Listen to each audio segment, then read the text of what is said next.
네, 안녕하십니까. 유네스코 국제기록유산센터의 이승철입니다. 여러분들에게 이제 한국의 금속활자 인쇄 문화와 역사에 대해서 설명할 수 있는 시간을 갖게 돼서 기쁘게 생각합니다. 한정된 시간 안에 여러분들이 한국의 인쇄 문화를 전반적으로 이해할 수 있게끔 설명을 드리는 것이 매우 어려운 일인 것을 잘 압니다. 그래서 이번에는 한국의 이제 금속활자 인쇄 문화가 처음에 어떻게 시작을 하고 있고 어떻게 아, 지속적으로 발전해 나갔는지라고 하는 그런 측면에서 그 개략적으로 좀 설명을 드리고 자세한 내용들은 이제 또 지속적으로 이제 2027년까지 프로젝트가 진행될 예정이기 때문에 온라인이라든가 그런 오프라인으로 많은 전문가들이 참여하면서 이분들이 좀 더 이제 한국의 그 인쇄 문화를 잘 이해할 수 있는 그런 프로젝트도, 프로그램들도 만들어서 저희가 진행 그렇게 하겠습니다. 네, 슬라이드를 보면서 설명드리겠습니다. 사실 이제 금속활자 인쇄술의 가치를 한마디로 이렇게 얘기한다라고 얘기를 하면, 지난 1000년 인류가 이 땅에 와서 일으켜놓은 많은 발명 가운데 최고의 발명이 바로 이제 금속활자 인쇄술이다라고 이렇게 하면 정말 이해가 되죠.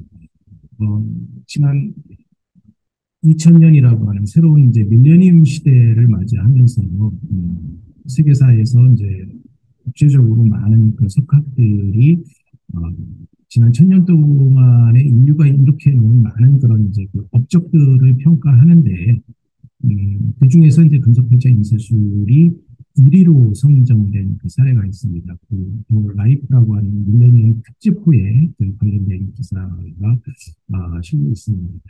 이 구텐베르크 인쇄술이 이제 그 최고의 그런 발명으로 인정을 받고 새로운 밀레니엄 시대는 이제 정보화 시대가 이제 올 것이다라고 이렇게 이제 많이 예견이 되면서 금속활자 인쇄술이 갖고 있는 어떤 그런 가치와 의미 같은 것들에 대한 새로운 접근 또는 연구 같은 것들이 시도됐죠. 그래서 활자 인쇄술이라고 하는 것은 이제 단순히 인쇄를 하는 하나의 수단, 방법이다라고 이렇게 볼 수 있지만 이전에 있었던 그런 목판으로 인쇄를 하는 거에 비해서 우리가 갖고 있는 전달하고자 하는 어떤 지식과 정보를 갖다가 전달하는 그 방법이 아주 획기적인 어떤 그런 방법이었기 때문에 지금 우리가 누리고 있는 여러 가지 이제 문명의 이기들을 갖다가 상당 부분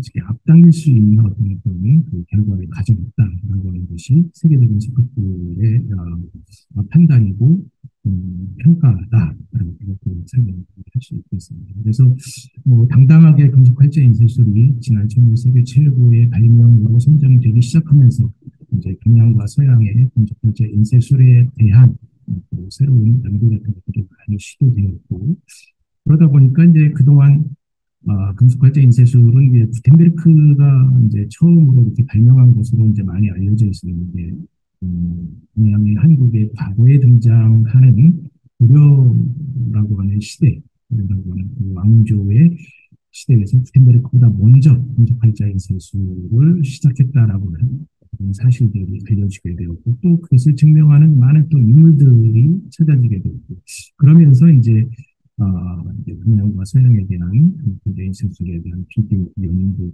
역사, 외적 이런 부분에 대한 폭넓은 범위로 연구가 계속 확장되어 나가고 있는 그런 상황이다. 라고 설명할 수 있습니다. 다음 슬라이드 보겠습니다. 금속활자의 시작은 한국에서 금속활자의 시작은 보통 이제 고려시대에 활자 인쇄를 이제 처음으로 창안해서 시작을 했다라고 이렇게 알려지고 있고요. 물론 그 이전에는 이제 직접 이제 손으로 쓴다든가 아니면 이제 목판을 이용해서 이제 그 인쇄하는 방법 뭐 이런 것으로다가 이제 우리가 소위 말하는 이제 그 책을 만드는 방법이 있었고요. 이제 그런 것들이 당시 이제 어떤 새로운 어떤 서적에 대한 수요로 인해서 좀 더 편리하게 책을 만들 수 있는 방법을 생각하게 되고, 그것이 이제 활자 인쇄라고 하는 방법으로다가 이제 나타난 것이 아닌가 그런 생각을 하고 있습니다. 그래서 고려 시대 때 처음으로다가 이제 활자 인쇄술을 시작한 것은 저희가 이제 많은 문헌 기록들이라는 그 관련된 그 유물들을 통해서 추정을 해보면 보통 이제 1230년대 초서부터는 이제 그 활자 인쇄술이 실질적으로 이루어지고 있었다라고 볼 수 있었고요. 그 활자 인쇄술이 시도가 된 곳은 이제 고려 시대 때 이제 수도였던 개성이라고 하는 도시에서 먼저 시작이 됐다라고 설명할 수 있습니다. 고려의 수도인 개성은 현재 이제 북한에 이제 소속된 그런 지역이고요. 또 그것이 이제 고려 후기로 오면서부터는 청주에 있는 그 이제 지방에 있는 사찰까지도 이렇게 확산되는 그런 상황이었다라고 볼 수 있고, 또 이제 활자와 관련된 초기 문헌들은 어떻게 증명되고 있느냐라고 보면 찾아보면 증도가라고 하는 책이 있습니다. 물론 이 책은 이제 목판본이죠. 목판본인데 사실 이제 그 한국에서는 단순히 목판에 글자를 새겨서 찍은 것은 이제 목판본이라고 특정해서 얘기를 하지만 본각본이나 또는 복각본이라고 하는 명칭으로 이제 지칭하는 것들도 있습니다. 이것은 뭐냐면 처음에는 활자본을 만들어서 사용을 하다가 그 활자본이 없어져서 다시 이제 그 책이 필요로 할 때에는 손쉽게 목판에다가 그 활자본을 뒤집어 붙여서 새겨서 인쇄를 하는 그런 경우가 좀 나타납니다. 이제 그런 경우에 판을 갖다가 우리가 보통 이제 본각본이다, 복각본이다라고 이렇게 지칭을 하는데, 바로 이제 증도가라고 하는 책이 바로 본각본의 범주에 들어가는 겁니다. 그 책 뒤에 보면은 보통 이제 간행 기록이 등장을 하는데, 거기에 이제 그런 사실들이 이렇게 기록이 되어 있어서 처음 활자번호를 찍었다가 다시 필요해서 이것을 갖다가 목판으로 새겨서 찍었다라고 하는 기록을 토대로 해서 이제 그 책이 최초의 이제 그 활자본일 것이다라고 추정을 하고 있죠. 그러나 현재 그 증도가의 주자본은 이제 확인이 되지 않고 있고요. 그 분각본만 이제 그 한국에 이제 한 4권 정도가 남아있는 상태라고 설명드릴 수 있습니다. 또한 이제 문헌 기록상으로다가는 이제 고려 시대 때 문인이었던 이규보의 이제 그 문집, 중국이상집이라고 하는 그 문집에 보면 상정 예목을 이제 그 58자로 찍었다, 50분 28분을 찍었다라고 하는 그 기록이 나옵니다. 그래서 이제 그 사실로 활자로 인쇄를 했다라고 하는 그런 기록들을 우리가 확인을 할 수 있고요. 또 이제 우리가 잘 알고 있는 직지 같은 경우는 현재 이제 프랑스 국립도서관에 보관이 되어 있지만 이제 그 뒤에 간행 기록에 보면 금속활자를 이제 청주에서 찍었다, 홍덕사에서 찍었다라고 하는 그 기록이 실제로 나타나고 있습니다. 그리고 이제 그 외에도 많은 이제 그 고려사라든가 고려시대 때 그 문인들의 서적에 보면 인쇄 정책을 그나라는 어떤 관청, 서적부라든가 또는 서적원이라든가 서적정 같은 것들이 인쇄 관청이 있었고 거기에 이제 그 인들이 있었다라는 기록들이 나옵니다. 그래서 그런 여러 가지 정황적인 그런 기록들을 통해서 보통 우리가 이제 그 고려시대 때 금속활자 인쇄가 시작된 것은 1230년대부터다라고 저희가 추정을 하고 있고요. 또 최근에 아까 그 설명드렸던 것처럼 많은 고려시대 때 활자들이 발굴이 되면서 지금 이제 그에 대한 한창 이제 많은 그런 연구가 진행이 되고 있습니다만 그런 것들이 이제 분명하게 이제 분석을 통해서 이제 그 연구가 이루어지면 고려시대 때 그 활자 인쇄가 언제부터 시작됐는지를 우리가 정확하게 알 수 있지 않나라고 그런 생각을 하고 있습니다. 슬라이드를 보겠습니다. 이거는 이제 아까 설명드렸던 그 증도가라고 하는 책에 이제 그 활자본을 이제 목판으로 거듭 새겼다라고 하는 그 기록이 나와 있는 그 발매 기록이고요. 옆에 있는 이 동국 이상국집 같은 경우는 이제 그동안 이제 목판본으로 이렇게 알려져 있었는데, 네, 저희가 어, 최근에 이제 그 조사를 하면서 알아낸 사실들의 그 권 27이라고 하는 그 부분의 그 제목을 보면 원래 이름은 이제 동국 이상국집인데, 예, 요 옆에 나와 있는 것처럼 동국 이국상 전집이라고 이렇게 그 글자가 서로 뒤바뀌어 있습니다. 국자와 상자가. 이런 사실들은 흔히 이제 그 활자본에서 어, 이제 그 잘못 접하면서 나타나는 경우다라고 우리가 이렇게 볼 수 있는데, 바로 이제 이런 것들이 이거의 저본이, 이거의 이전 편본이 활자본이었을 가능성을 갖다가 증명해 주는 것이다라고 볼 수 있습니다. 그래서 연구를 통해서 그동안 뭐 증거가 뿐만 아니라 이 동국 이상국집도 처음에 일부분은 활자로 인쇄됐을 가능성이 아주 높다라고 하는 것을 갖다가 우리가 알 수 있게 되었습니다. 그다음에 이제 이거는 실제 그 고려시대 때 지금까지 알려져 있는 실물 활자들입니다. 초기에는 이제 독자와 전자 같은 것들이 이미 이제 그 오래전서부터 그 한국의 이제 국립중앙박물관에 있는 그 박물관에 이제 이 두 자가 이제 고려시대 그 활자로 이제 알려져 있었는데, 최근 이제 남한과 북한이 같이 이제 개성에 있는 그 만월대라고 하는 그 궁궐터를 발굴을 하면서 추가로 활자들을 많이 우리가 확인을 해서 찾아냈습니다. 여기에 보면 이제 2015년도에 남북이 같이 발굴을 하면서 전자라고 하는 팔자를 한자로 확인을 했고, 2016년도에는 이제 북한 단독으로 내정을 또 추가로 확인을 했습니다. 그래서 이제 그 활자 인쇄술을 이제 개성해서 이제 처음 시작했다라고 하는 그 증거로서 활자들이 찾아지게 되었고요. 또 2017년도에도 이제 그래서 이제 발표한 그 뉴스에 따르면 청자 접시에 활자가 이 둥근 원안에 있는 것이 이제 활자입니다만 활자가 또 찾아졌다라고 얘기를 하고 있죠. 그래서 물론 이것은 이제 활자만 나온 것이 아니라 이제 그 청자 접시 안에 담겨 있는 그 활자가 한자인데, 보통 이제 이 꽃 모양의 그 청자 접시는 고려시대 때 일반적으로 만들어서 사용되던 그런 그 청자다라고 보시면 됩니다. 그래서 이 활자가 고려시대 청자 접시 안에 있었다라고 하는 것은 이 활자가 사용됐던 시기가 고려시대다라고 하는 것을 갖다가 한 번 더 이렇게 증명해주는 시기적으로 아주 일치하는 중요한 배경이라고 설명드릴 수 있습니다.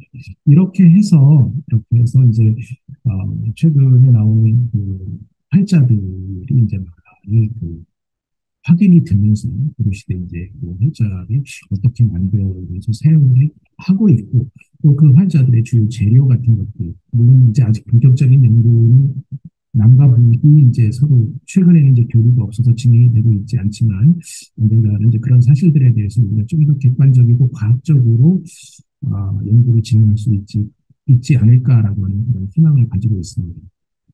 그리고 이거는 약간 좀 다른 그 활자들인데요.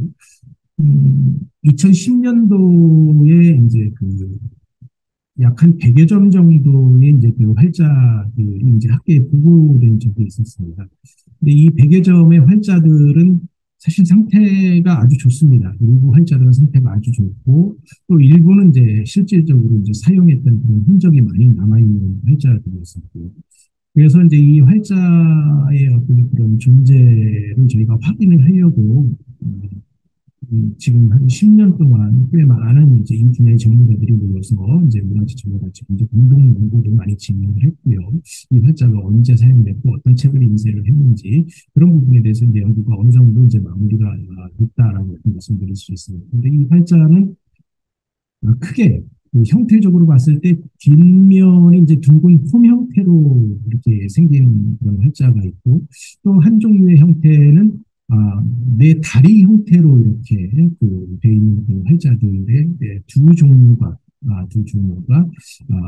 존재한다고 이렇게 확인이 되고 있습니다. 그래서 이제 둥근 호명 활자를 보면 앞서 설명을 드렸던 처음 이제 우리가 그 활자로 찍었을 것으로 추정되고 있는 증도가에 나와 있는 글자들과 아주 서체가 유사합니다.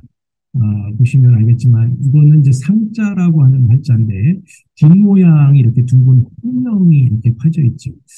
사실 그 활자를 만들 때 이 활자의 형태가 갖고 있는 의미도 아주 중요합니다. 왜냐하면 이제 뭐 시대를 판별하는 하나의 기준이 되기도 하고 또는 어떤 주조 기술을 사용했기 때문에 뒷면에 둥근 홈이 저렇게 파였습니까? 또 저런 형태의 활자를 주조하기 위해서 어떤 기술적인 어떤 그런 어려움은 없었을까라고 하는 부분이 현재 이제 우리에게 이제 어떤 연구 과제로 이렇게 남아있는 그런 상황인데 실질적으로 솔직하게 말씀을 드리면 이 활자의 형태와 관련해서 우리가 아직 정확하게 뭐 공을 줄이기 위해서 그랬다.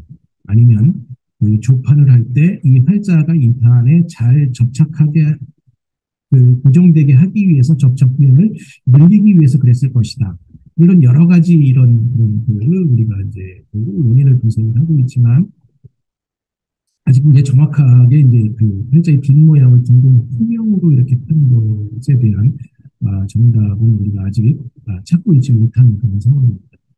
이 정도가 에서 이제 이 상자라고 하는 글자를 찾아갖고 비교를 해보니까 이거는 이제 증거가에 나와 있는 상자고 이거는 활자를 반전시켜서 좌우를 반전을 시켜갖고 그 책에서 나와 있는 서체를 갖다가 이렇게 얹혀본 이미지입니다.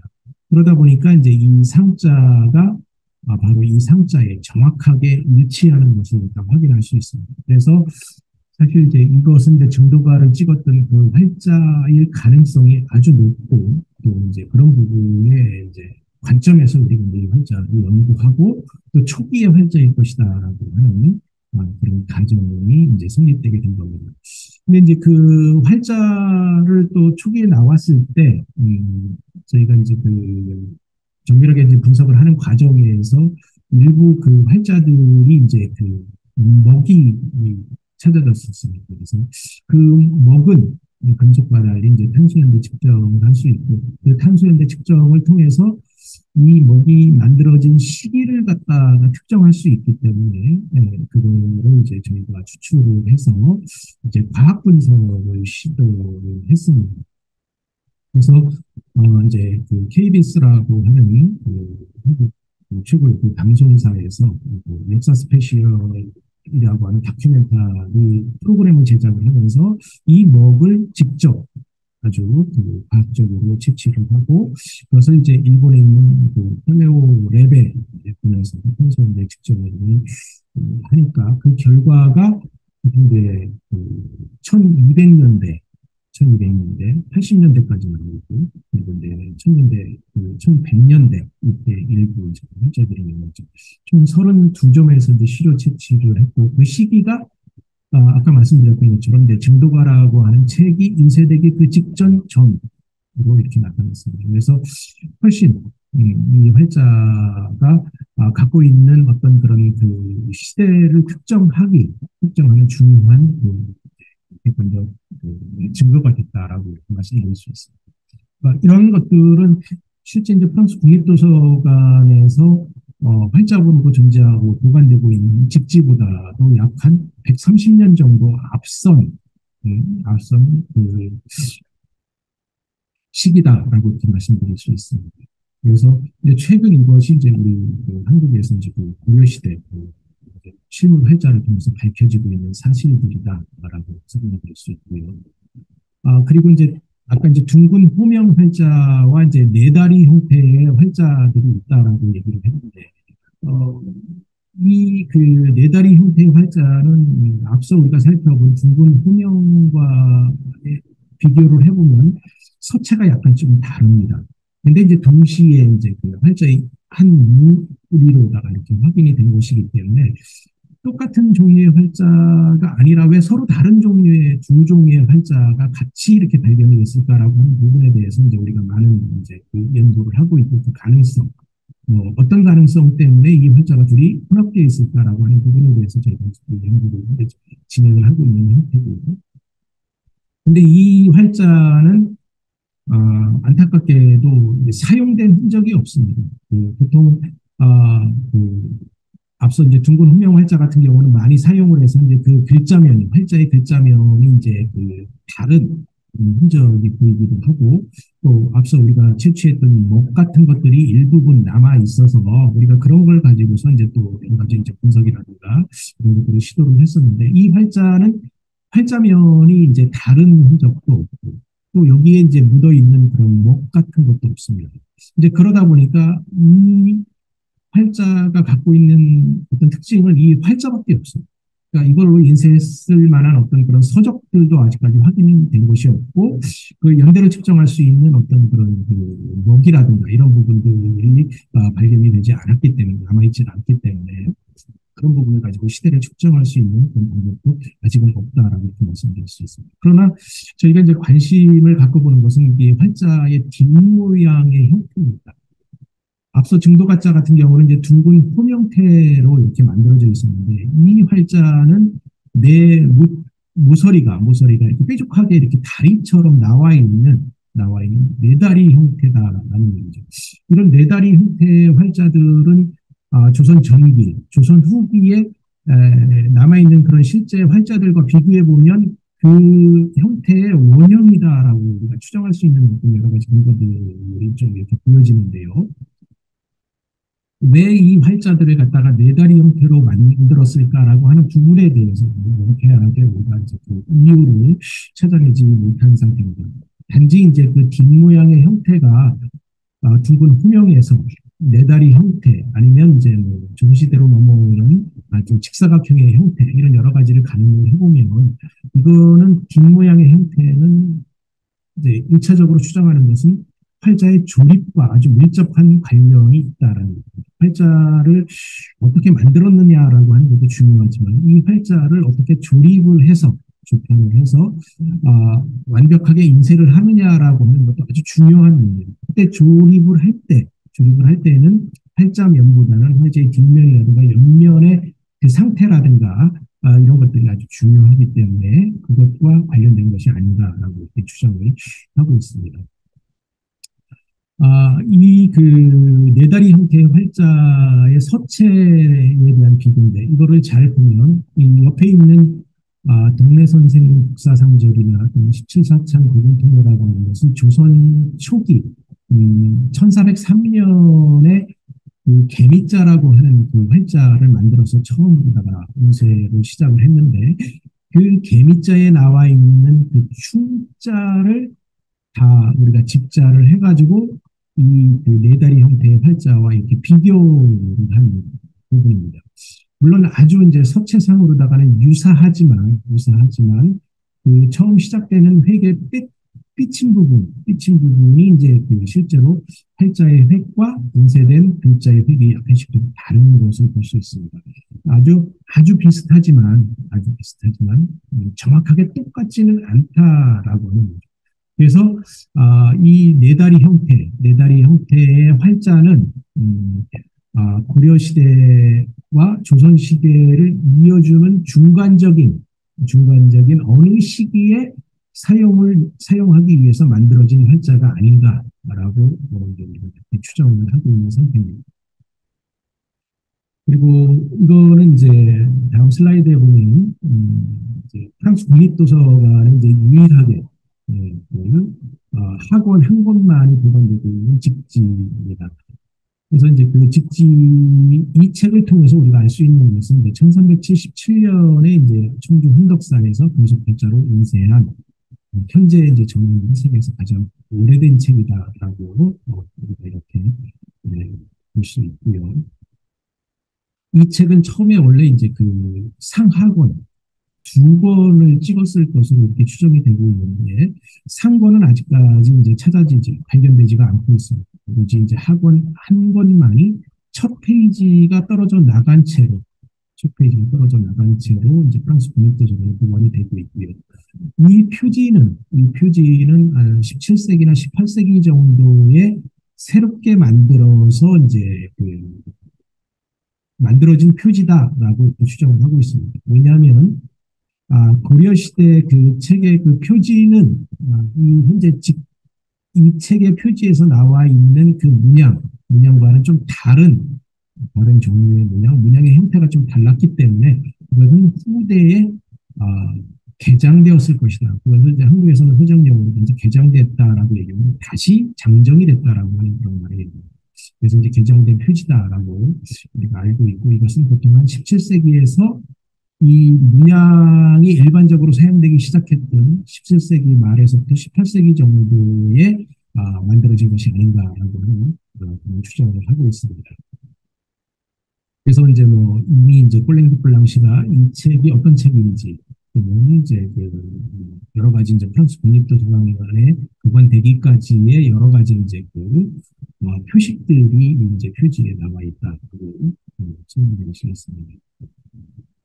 그리고 이제 이 직지책에 나와 있는 활자들이 약 한 14,021자 정도 됩니다. 본문의 글자가 2장서부터 39장까지 들어있는 그 활자들을 하나하나 다 조사를 해보니까 한 세 군데에 걸쳐서 이 날일자가 거꾸로 식자가 되어 있었습니다. 그래서 이제 이거는 물론 조판을 할 때 잘못된 것이지만 이 잘못 조판을 하면서 우리가 이제 후대에 이걸 연구를 하면서 이런 흔적으로다가 이게 이제 그 활자본이다라고 하면서 증명하는 중요한 사실이 되었습니다.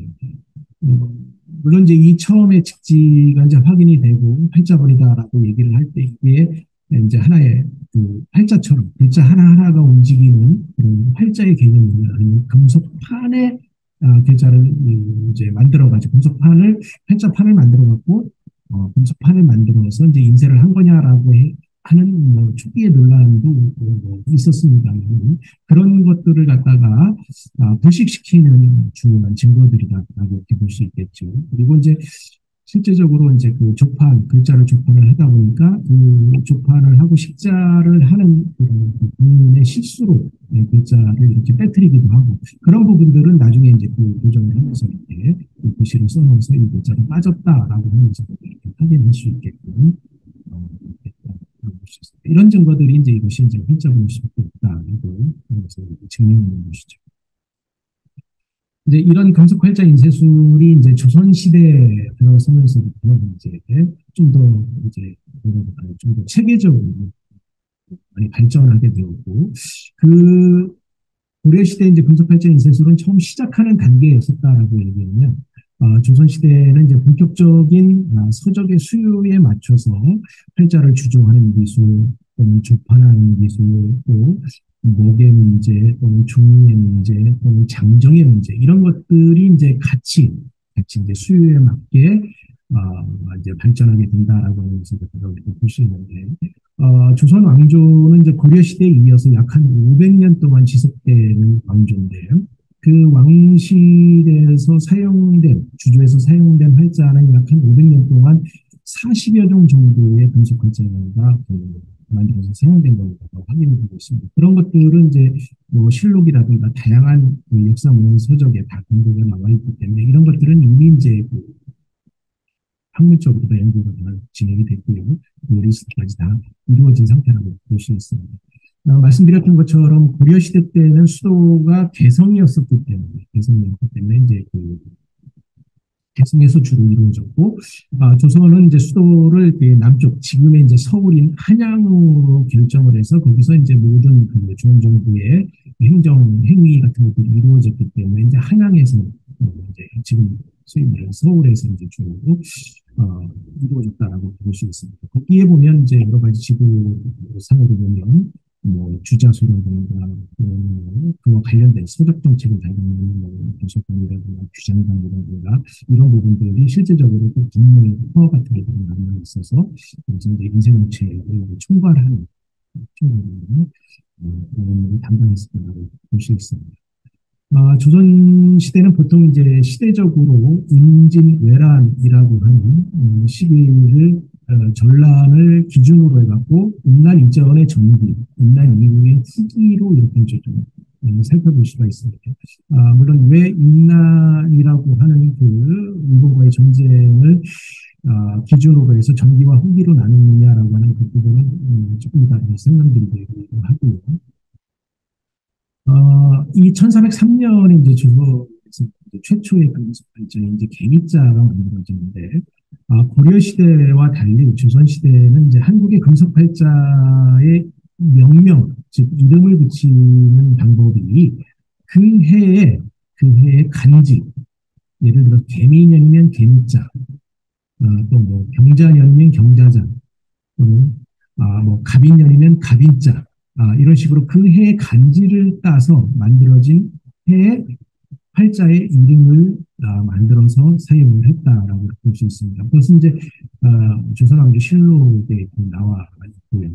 그래서 이제 조선 최초의 활자는 1403년에 만들어진 개미자라고 볼 수 있습니다.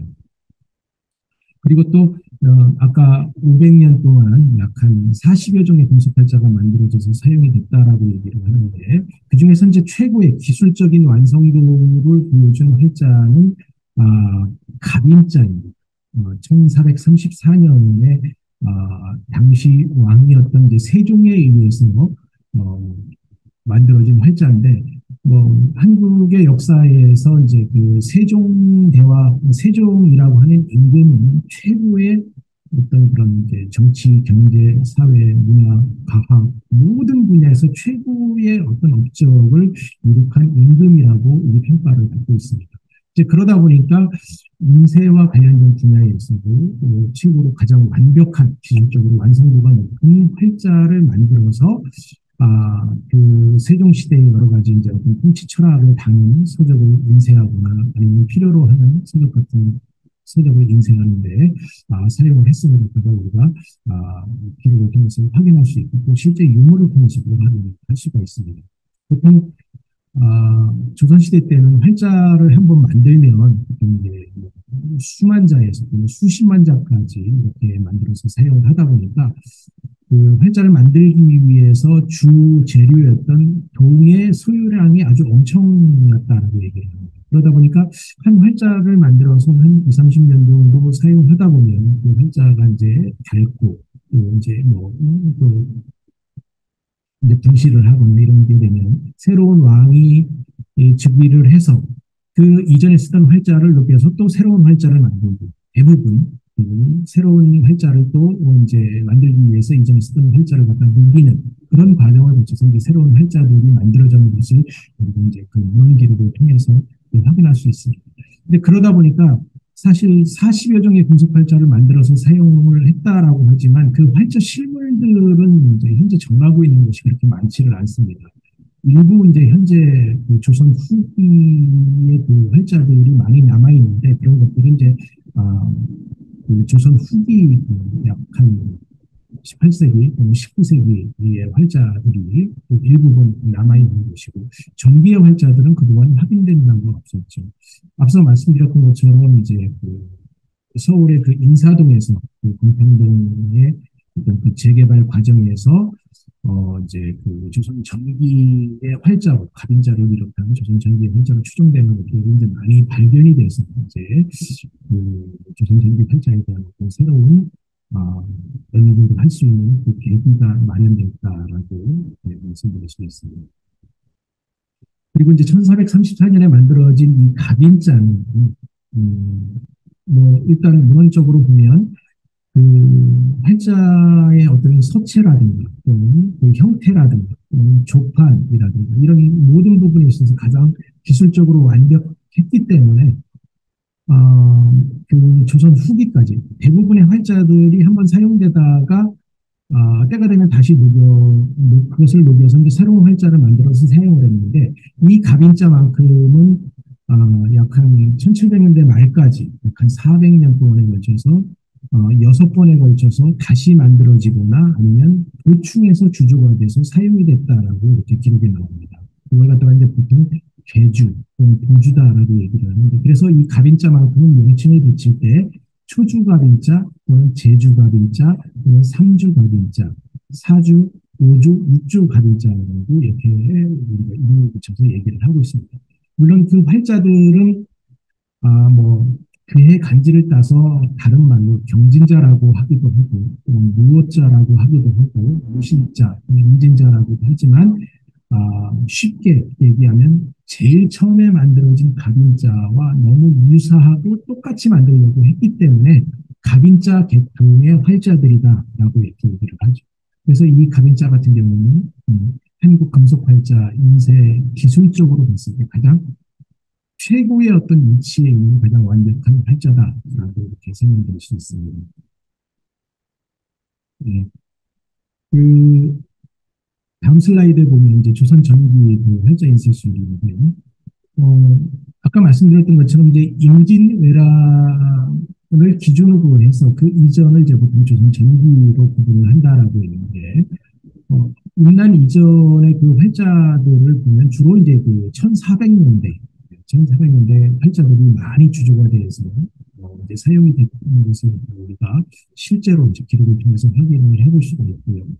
보통 이제 1455년에 이제 구텐베르크의 42행 성서가 이제 인쇄가 완성이 되고 있다라고 처음부터 완성이 됐다라고 얘기를 하지만 이미 당시 이제 고려 시대를 제외하더라도 이미 이제 고려 조선 시대에도 한국의 조선 시대에는 1400년도에 아픈 구텐베르크 이전에 일곱 종의 그 활자를 만들어서 인쇄를 했다라고 할 수 있죠.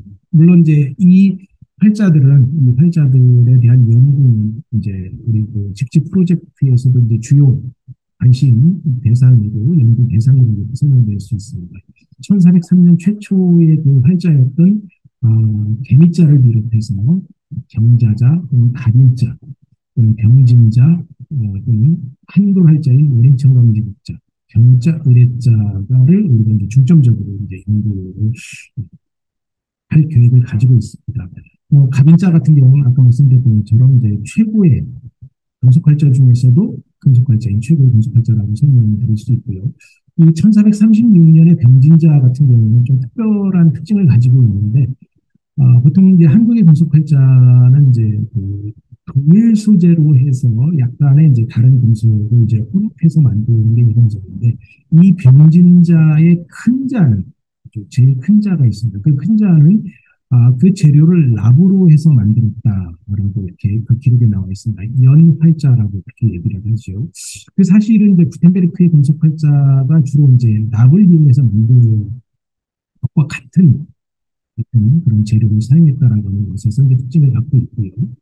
또 이제 그 원인 청강지국자라고 하는 것은 이제 그 특별히 이제 그 해의 간지를 따서 이름을 붙이지를 않았는데, 우리가 사용하고 있는 그 한국어를 처음으로 만든 임금이 바로 세종입니다. 1443년에 훈민정음을 처음 창제를 해서 1446년에 이거를 이제 나란말로 해서 이제 그 국가에서 반포를 하게 됩니다. 이제 모든 백성들이 이 새로운 문자 체계를 사용을 하라라고 이렇게 반포를 한 해가 1446년이고요.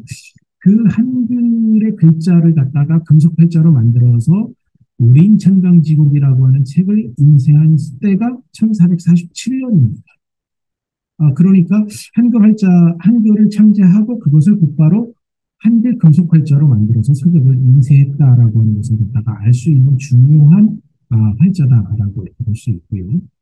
또 1455년 구텐베르크의 42행 성서가 인쇄가 되었던 그 1455년의 의뢰자 같은 경우는 물론 이제 뭐 갑인자 계통이 이제 400년 동안 가장 많이 이렇게 사용이 되고 또 유사하게 만들어져서 사용됐다라고 하지만 단일 활자로다가는 이제 이 1455년에 만들어진 의뢰자 같은 경우는 상당히 많은 책을 인쇄를 하는데 사용이 되는 활자 중에 하나다 이렇게 설명을 드릴 수 있습니다.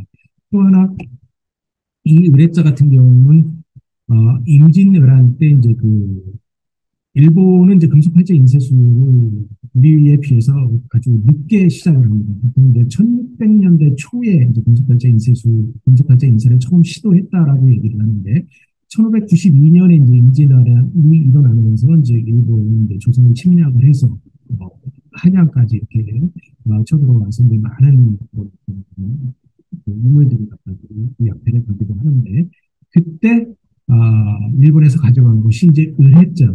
일본의 최초의 금속팔자는 바로 이 을해자를 담고서 만든 아, 팔자다라고 이렇게 알려져 있죠. 그것은 이제 뭐 예를 들어 분서치와 같은 그 뒷부분에 이제 그 기록들이 나와 있어서 알 수 있고 또 일본의 이제 그 독발인쇄공말권 같은데 소위 이제 그 수루갑판 활자 또는 이제 준합판 동활자라고 이렇게 알려져 있는 그 활자들의 형태를 보면 우리가 만들어서 사용했던 활자들과 아주 유사한 형태의 그 활자 모양을 하고 있는 것을 갖다가 알 수 있습니다. 제가 이제 아까 그 활자는 활자면도 중요하지만 그 활자가 어떻게 생겼느냐라고 하는 것도 이제 아주 중요하다라고 이렇게 말씀을 드렸는데 그 준합판 동활자가 뒷모양인 네다리 형태가 아닌 이렇게 약간 산처럼 이렇게 파여져 있습니다. 네, 그 세모꼴에다가 그런 것들이 이제 우리 보통 이제 그 가빈자 이후 개월자라든가 구례자라든가 이런 데 많이 나타나는 뒷모양의 형태고 일본은 그거를 갖다가 좀더 깊게, 깊게 이렇게 파서 형태적으로 매우 유사한 것을 우리가 확인을 할 수 있다는 것을 말씀드릴 수 있고요. 또 일본의 활자들이 높이나 크기에서 조선에서 만들어졌던 활자보다는 조금 큽니다.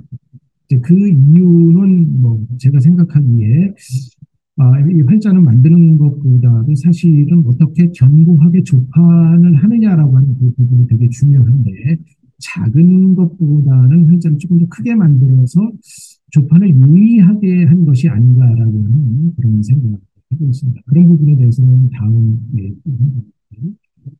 정확하게 자료를 통해서 설명드릴 수 있는 기회가 있을 거라고 생각이 듭니다. 그래서 이제 이게 1434년에 이제 갑인자로 인쇄한 자치통감입니다.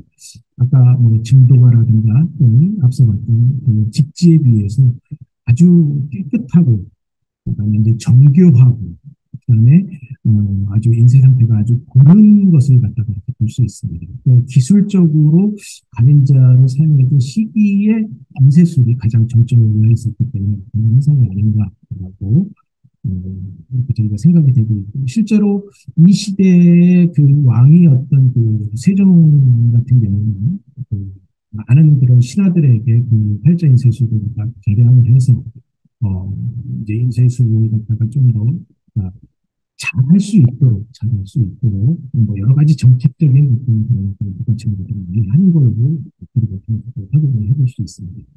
그리고 이거는, 앞서 나와 있는 그 책을 갖다가 저희가 2007년도서부터 저희가 그 기록에 나와 있는 것을 토대로 해서 그대로 이제 복원을 한, 복원 인판입니다. 근데 이제 활자를 어떻게 만들고 어떻게 조판을 했느냐라고 하는 그런 부분들을 갖다가 철저하게 문헌 교정을 통하면서 이 활자를 만드는 장인과 또는 연구자들이 합심을 해서 이렇게 만드는 겁니다. 그래서 이제 그 당대의 그 활자 판이 이랬을 것이다라고 저희가 확인할 수 있게 되었고요.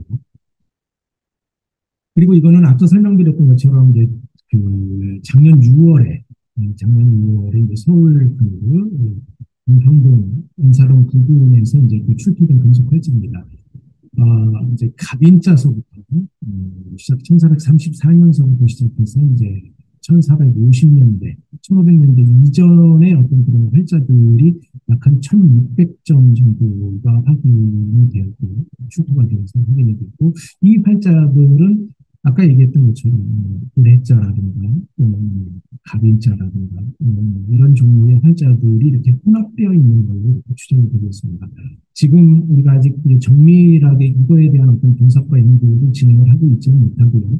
현재 이제 그 전문 기관에서 이 활자의 이제 금속물들을 제거하고 정밀하게 이제 그 3D 데이터로 먹는 그런 작업을 진행을 하고 있습니다. 아마 이제 그 작업이 마무리되면 본격적으로 이제 연구자들에게 이 데이터가 제공돼서 이 활자의 정체에 대한 어떤 그 연구가 이루어질 것으로 그렇게 기대를 하고 있습니다. 이거는 제가 작년에 이제 그 미국 의회도서관에서 확인을 한 활자입니다. 한 90여 점 정도, 채 안 되는 그 활자인데, 이 활자들도 저희가 추정하기에는 1450년에서 이제 1455년 사이의 활자가 아닌가라고 저희가 추정을 하고 있습니다. 이게 보면은 아시겠지만 회자면은 이제 여러 가지 움직이는 인쇄를 직접 하기도 했고 그렇기 때문에 사실 이 활자의 표면에 나와 있는 이런 여러 가지 성분을 가지고서 우리가 연대라든가 시대 측정을 하기에는 좀 어려울 걸로 많이 이제 의문이 돼 있기 때문에 어려울 걸로 판단이 되고 있고요. 좀 더 이제 정밀하게 이거를 어떻게 연구할지는 우리 프로젝트에서 조금 더 고민을 해야 할 그런 어떤 부분이다라고 생각을 합니다. 그 뒷모양을 이렇게 보면 이거는 이제 그 위에서 아래로다가 이렇게 그 이렇게 둥글게 파여 있고 아니면 뾰족하게 이렇게 파여 있는 그런 모습을 볼 수 있습니다.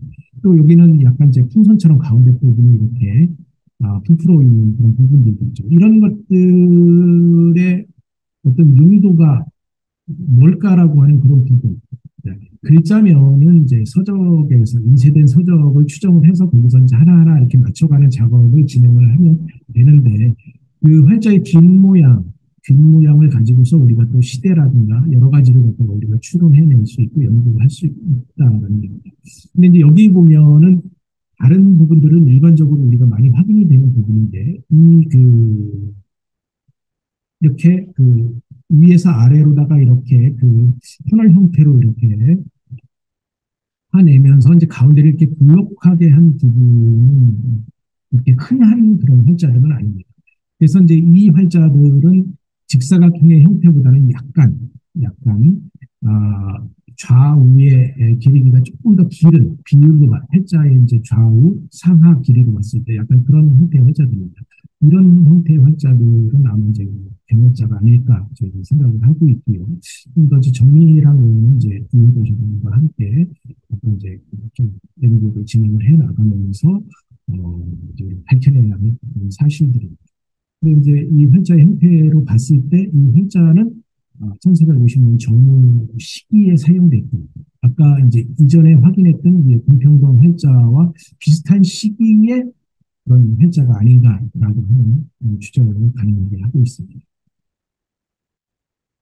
임진왜란 이후에 이제 조선 후기 금속활자 인쇄를 보면 사실 임진왜란은 이제 7년 동안 진행되었던 이제 일본과 조선의 이제 그, 전쟁이었습니다. 사실 7년 동안 그 전란에 휩싸이면서 이제 그 조선 반도는 이제 엄청난 그 피해를 입게 되죠. 그때 이제 당연히 그런 와중에 이제 그 활자 인쇄 이런 여러 가지 부분이 있어서 우리가 북한에서 본다라고 얘기하면 상당한 피해를 받게 됐고 또 1400년대, 1500년대 가장 발달했던 그 인쇄 문화가 인란으로 인해서 이제 여러 가지 경제적으로 상당히 형태화되면서 이제 그 인란 이후의 인쇄는 이제 뭐 예를 들어서 이제 그 목활자를 가지고서 이제 그 활자를 본떠서 만든 뭐 그런 활자들이 이제 많이 만들어진다. 훈련도관에 어떤 병사들을 시켜서 그런 인사를 한다든가라고 그런 그 경향이 나타납니다. 또 수많은 활자들이 또 약탈되기도 하고 그 활자 인쇄 기술을 가진 장인들이 또 일본에다가 편압되기도 하고 그래서 이제 그 이후에 광해군 같은 경우는 이 이제 조선 정기에 발달했던 그 활자 인쇄술을 갖다가 그 이전 수준으로다가 회복하기 위해서 많은 그런 노력을 갖다가 기울였다라는 이렇게 그런 사실들을 기록을 통해서 알 수 있습니다. 근데 이제 조선 후기는 보통 이제 17세기, 18세기 이제 문화의 뭐 르네상스 시기다라고 얘기를 해죠. 물론 전란으로 형태화됐던 많은 것들이 이제 어느 정도 복구가 되고 새로운 이제 문화의 르네상스 시기를 맞이하는데 그 시기가 17, 18세기 숙종 때서부터 이제 정조 때까지다라고 이렇게 볼 수 있습니다. 그 시기에 조선 후기의 대부분의 활자들이 또 이제 주종이 돼서 사용이 됐습니다. 아까 말씀드렸던 것처럼 조선 전기에는 1400년대를 중심으로 해서 세종서부터 세조 때까지 가장 문화의 황금기를 부과했다는 생각을 들었죠. 그 시기에 또 가장 많은 활자들이 만들어져서 서적을 인쇄하는 데 사용이 됐었고 조선 후기에는 이제 바로 17, 18세기 숙동 운동도 전개되다라고 이렇게 말씀드릴 수 있습니다.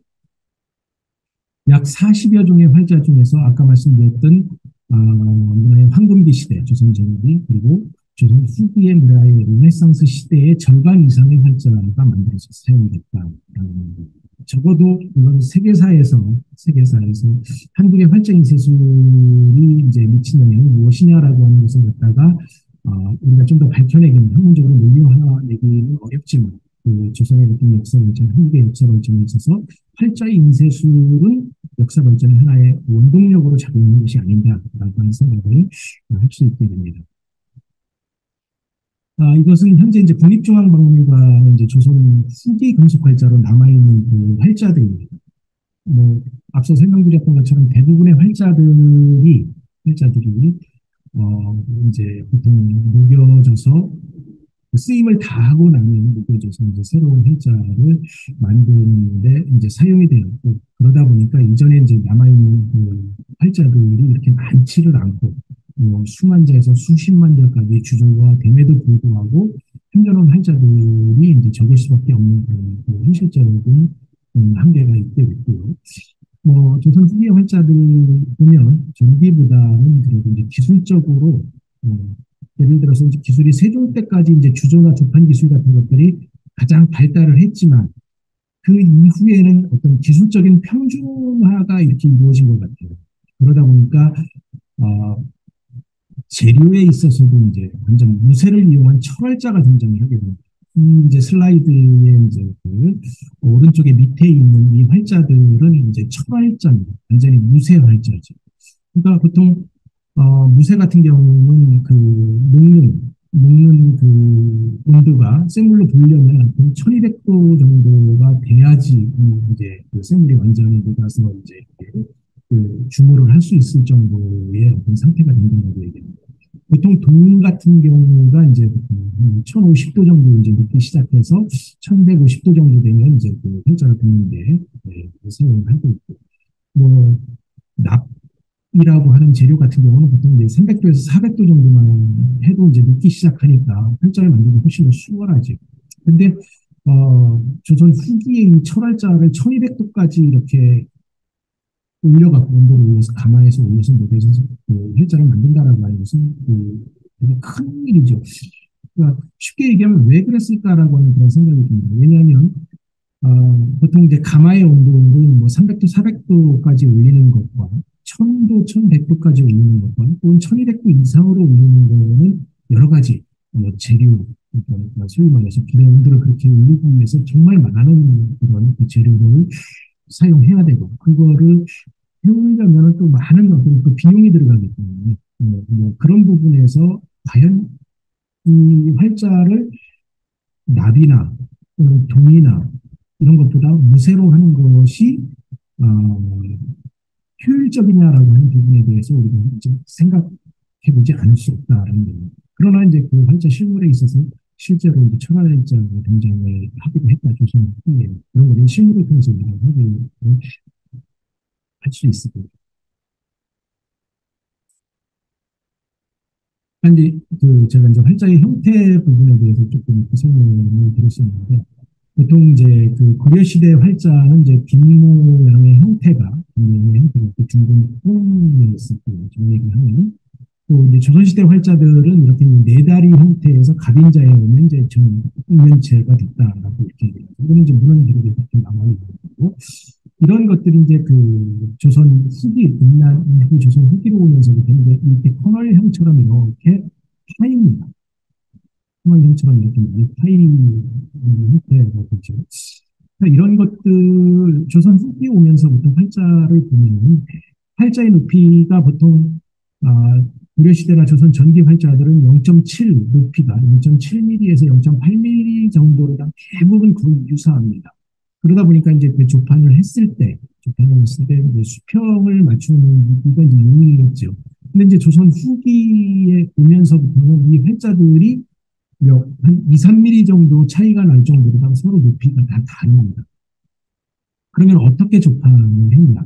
그럼 활자는 보통 그 인쇄판 하나에 보통 아마 400자 정도 이제 400자 정도가 이렇게 이제 조판이 돼서 인쇄를 하게 되면 그 글자면이 똑같이 맞아야지만 인쇄 상태가 잘 나올 수가 있어. 한자는 높이 조판되고 한자는 낮게 조판이 된다라고 얘기해요. 당연히 낮게 조판된 활자의 글자면은 그 인쇄가 되지 않겠죠. 그렇기 때문에 대부분 이제 그 활자의 높이를 규격화해서 이제 정확히 맞췄을 것으로 추정이 되는데 조선 후기 오면서부터는 그 활자의 높이가 막 약간씩 좀 차이가 납니다. 뭐 1, 2mm, 2, 3mm까지 차이 나는 것들도 있고. 근데 그렇게 되다 보면 그런 현상이 나타나는 거는 아마 이 조판 기술이 이제 일반화되면서 예를 들어서 이제 그 일판 틀과 활자를 조판을 할 때 그 사이의 간극을 메우는 어떤 뭐 여러 가지 그뭐 조이라든가 또는 뭐 나무 편이라든가 아니면 그 밀랍의 어떤 그런 떡밀랍 같이 이렇게 간단한 어떤 그런 것들을 이용해서 수평을 잡는 것들이 그렇게 어렵지 않았기 때문에 기술적으로 어렵지 않기 때문에 활자를 이제 이렇게 편하게 규격화해서 정확한 높이로다가 이렇게 그 주조할 필요가 없어지는 것이 아닌가라고 그런 생각을 합니다. 그래서 실질적으로 보면 활자의 형태들이 이렇게 여러 가지 다양한 모습으로 나타나고 있고 이런 것들은 뭐 시대 측정은 물론이고 또 조판을 하는 조판 기술 뭐 이런 것도 아주 밀접한 관계가 있습니다. 아까 설명드렸던 이 철활자, 1800년대 초에 만들었던 철활자 같은 경우는 뒷면이 그냥 이렇게 판판하게 돼 있죠. 그래서 이제 이거는 뭐 다른 활자에 비해서 이렇게 이제 높이도 이렇게 0.3mm, 0.5mm 정도 되게 얇지만 이런 부분들이 이제 더 이상 기술적으로 이제 인쇄하는 데 있어서 장애가 되지 않았다라고 하는 것을 우리가 볼 수 있습니다. 그래서 임난 이전에 조선 그 세조 때 최고로 발달됐던 그 활자 인쇄 기술은 임난 이후를 겪으면서 이제 일반적으로 어느 정도 평준화되고 또 그 활자를 만들고 또 그것을 조판을 하고 그것을 인쇄하는 그런 기술 자체가 이제 동시에 다 이렇게 올라와서 사실 뭐 그렇게 크게 특별한 어떤 기술이 아니었다라고 이렇게 아닐 정도로다가 이렇게 발달한 것이 일반화된 것이 아닌가 그런 생각을 할 수가 있습니다. 예, 그 활자 뒷면의 모양, 조선 후기에 나타나는 활자들, 선월형으로 파여 있는 활자들도 있고요. 또 이 좌우에 이렇게 이제 그 흔적을 낸 활자들, 또 이렇게 이제 뒷면이 이렇게 평평하게 되어 있는 것. 아까 이제 조선 전기교 활자에서 보면은 이제 네 다리 형태다라고 제가 설명을 드렸었는데, 그 네 다리 형태의 활자의 아예 후기 버전이라고 이렇게 보면 될 수 있습니다. 이런 것들이 좀 더 이제 정리가 되면서, 한국은 이제 금속관자 인쇄술이 이제 많이 자체적으로 기술적으로 발전을 하게 되는데, 이런 거는 뭐 일본이나 또는 뭐 중국이나 서양과는 다른, 한국만의 어떤 독특한, 인쇄 방법이 아니었냐라고 생각을 하고 있습니다. 예. 일단 이번 시간에는 실물 위주로 이제 그 한국의 공직글자 인쇄의 역사하고 어떻게 됐는지에 대해서 간단하게 설명을 드렸습니다. 물론 그동안 이제 한국 학계에서 연구됐던 그런 많은 그런 그 내용들을 갖다가 요약하게 정리해서 여러분들에게 설명을 드려야 되죠. 시간적으로 보시면 좀 어려울 것 같고요. 차후로 이런 그 프로그램들을 이제 우리가 2027년까지 계속 지속적으로 만들어내면서 여러분들께서 이제 인생에 대한 그 이해와 이해의 폭이 넓어질 수 있도록 노력하도록 하겠습니다. 네, 고맙습니다.